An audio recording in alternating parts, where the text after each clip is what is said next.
Today we're going to take a look at the most accusatory smash-up expansion to date. It's Your Fault.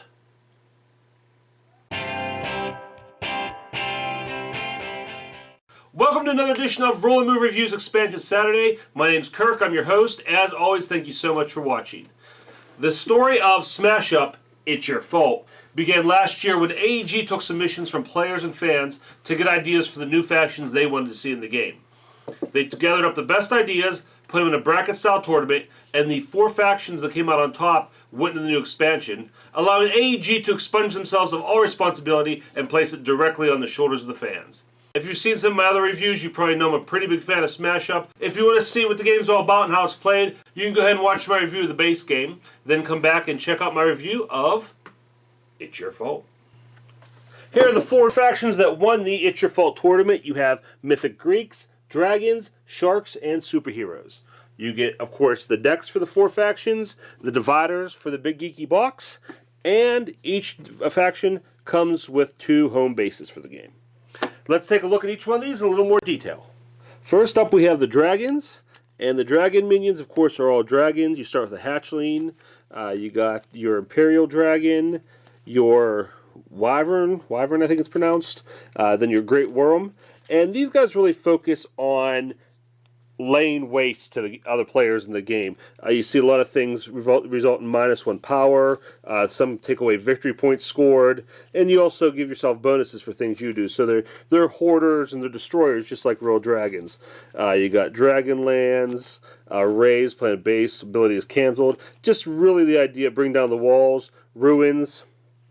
You see here's where they score less VP, and their deck is really all about just destroying the game for everybody else and making things less valuable, basically just wrecking everything for the other players. After that, we have the Mythic Greeks, and the minions in the Mythic Greek decks are mostly the mortals. If you get the more powerful ones are demigods, we'll see, but you got the Argonauts, the Spartans, Jason, Heracles, and Odysseus. So these are all the mortals or demigod type characters, partly human, and they do things that a lot of their focus on different abilities, triggering abilities, +1 power, adding power to different minions and making your guys more powerful.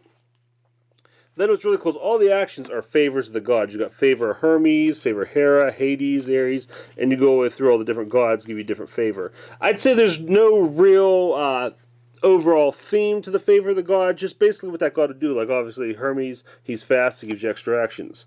Hera makes you more powerful. Hades, you're taking something out of the underworld from your discard pile and put it back in your deck.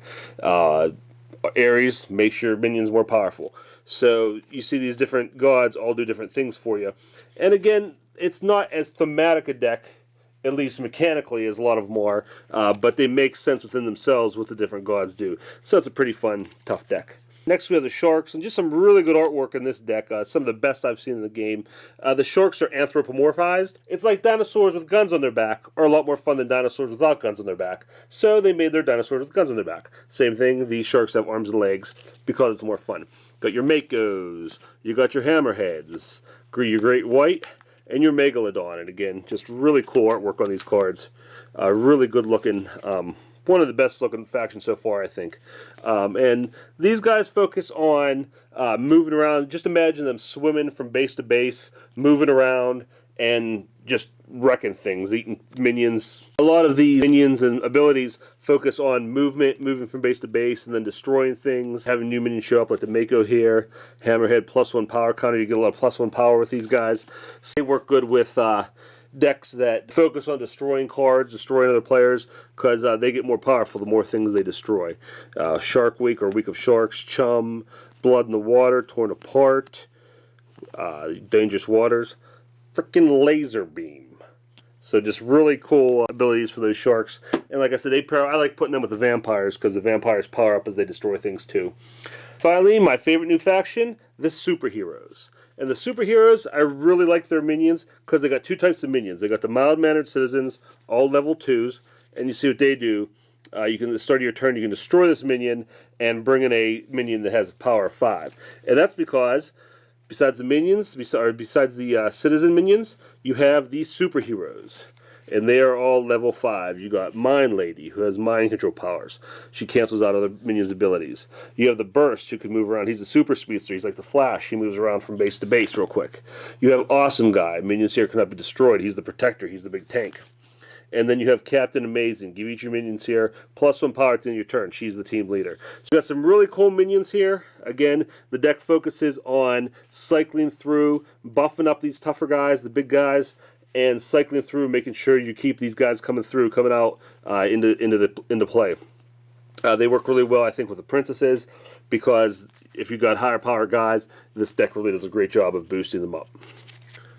Okay, those are the 4 expansions that are advertised in the game, and at this point I'm going to call a spoiler alert. There's one little surprise the game comes with, and it's really not that big a deal, but just in case somebody wants to go in fresh when they open their box up, don't want to know what's coming, come back at this point in the video, and I'll be done talking about this, and we'll go on with the rest of the review. But if you don't want to know what's in the box, and you want to be surprised when you open it, skip to that point now, and I won't give anything away. This is your last warning. Okay, here we go. If you look on the box in the fine print here, it says the game comes with a shark delivery system. And what that is, the bonus faction of tornadoes. Because tornadoes and sharks, get it? Sharknado, maybe? So, again, it's a cheap joke, but it's a fun little faction they've added. It's really cool. The tornadoes, the minions are all just different types of tornadoes. Dust Devils. And there's a lot of those. And you have Twisters and Cyclones, and your monster tornado, and you see all the different factions from the game getting sucked up into the tornadoes here. You got Not in Kansas and Trade Winds and all these different actions. And basically this deck is just about moving everything around. If you're playing tornadoes, you basically control what's going on at each base. You can move things around before a face scores. You can move a minion here. You move a minion with power 3 or less. Move this minion to another base. Some of the actions. After base scores, you can move one of your minions to another base. Move a minion here from another base when the base scores. Move a minion to another base. Just very simple. You're really just moving actions and minions around from base to base. You're going up against tornadoes, it makes you nervous because it makes it really hard to maximize those cards you're playing when the tornado player can just move around at any time. So it's a really cool faction. Again, cheap joke, fun little addition to the game. I was really excited by the idea of a fan-made Smash Up expansion. I really think it just fit perfectly with the spirit and the theme of the game. I wasn't a huge fan of how the factions were decided.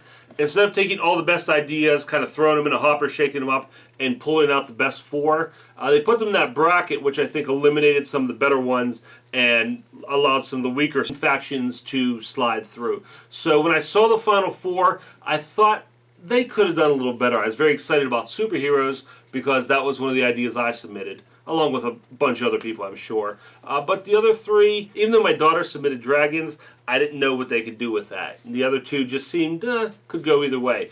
So I was a little disappointed in that final 4, but when I finally got the game and played it, I really enjoyed it. These are 4 really fun expansions. They really stand out. They all do what a Smash Up faction should do, which is make you feel like you're playing whatever it is. The superheroes are going from their secret identities to their hero identities. They keep coming out into the story. You can't keep them down. The sharks are swimming around, eating everybody. The dragons are just laying waste to the entire table. The mythic gods are coming out and taking the favors and the blessings of the different gods and what they do. And they mix really well with each other, as well with the other factions of the game. I've either played them all or seen them all played, and everybody who's played them has a lot of fun with them. I like that they've gone back to expansions that don't have a central theme to them. The trend lately has been themed expansions with Pretty Smash Up and the Monster Smash. I think Smash Up works the best when the factions make no sense together. When you take factions that kind of have a similar theme and you put those together, yeah, it's fun. But I feel like the spirit of Smash Up is a bunch of different factions that make no sense together at all, bringing them together and seeing what happens. And I love the idea that these 4 factions have nothing to do with one another and anything else that already exists in the game. It's a great addition. I might say it's my favorite expansion so far. And hey, if AEG wants me to take the blame, I'll take the blame as well as the credit. So if you like Smash Up, and even if you don't, you're kind of on the fence with it, you own the base game, but you're not sure what you should pick up next, I'd definitely go with this one, Smash Up. It's my fault. Hey everybody, thanks so much for watching this episode of Expansion Saturday. I hope you enjoyed it. Please leave me a comment, tell me what you thought. If you did like it, please click that like button, subscribe to our YouTube channel, like our Facebook page, and follow us on Twitter. You can watch some of our older videos on YouTube, Board Game Geek, Facebook, or www.alteryogames.net. That is our sponsor website. You can go there and not only watch some of our videos, but also buy some great games at some really terrific prices. Be sure to check it out. That's all I got for this time, guys. Thanks again for watching. Until we meet again, have fun out there. No, sir, it is your fault.